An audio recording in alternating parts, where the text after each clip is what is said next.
What's good, YouTube? We're talking college sports here in the Deep South, where college football is king.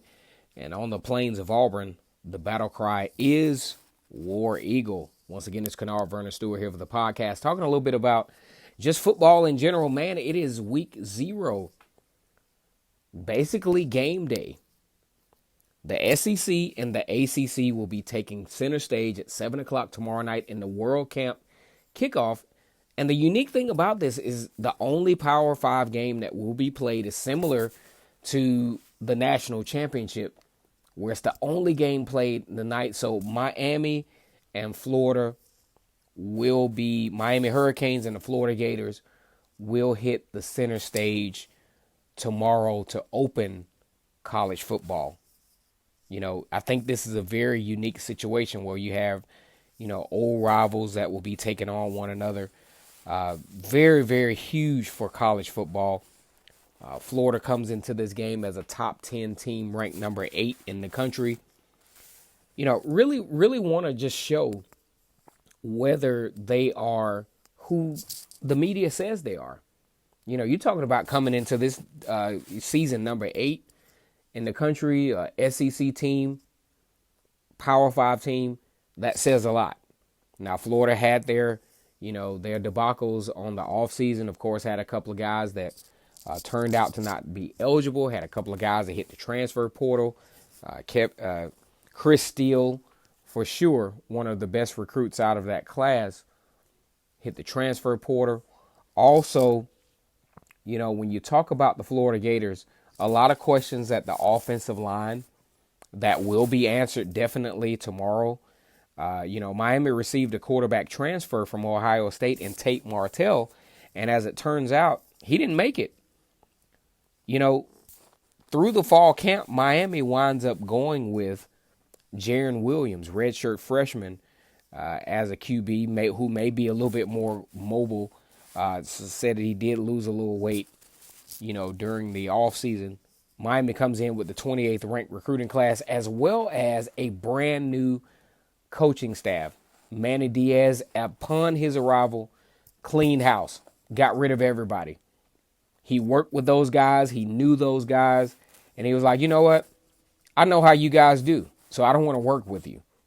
So he got rid of all those guys, a clean slate at Miami, a different attitude coming into this particular World Camp Classic. And see, here's the thing with these two teams. Florida and Miami are, Florida wasn't here in this situation last year, but you talk about Miami and LSU. Miami was in a position to where they were the overwhelming favorites, just as Florida is. LSU was where Miami is now. But, of course, we know how that game turned out. LSU dominated Miami on their way to a victory in that particular game.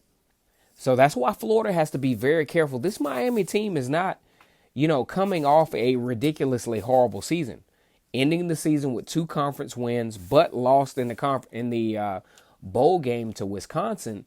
But that, you really can't take this particular team lightly if you're the Florida Gators.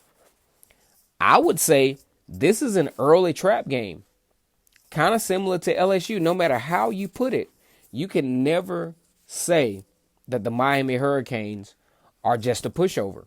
Number one, just from perceptual purposes, they always have a way to find a way to beat you because they recruit well for the most part. Maybe not this past year with the 28th ranked recruiting class, but this is one of those teams you just can't count out. They tradition, and they play a good brand of football.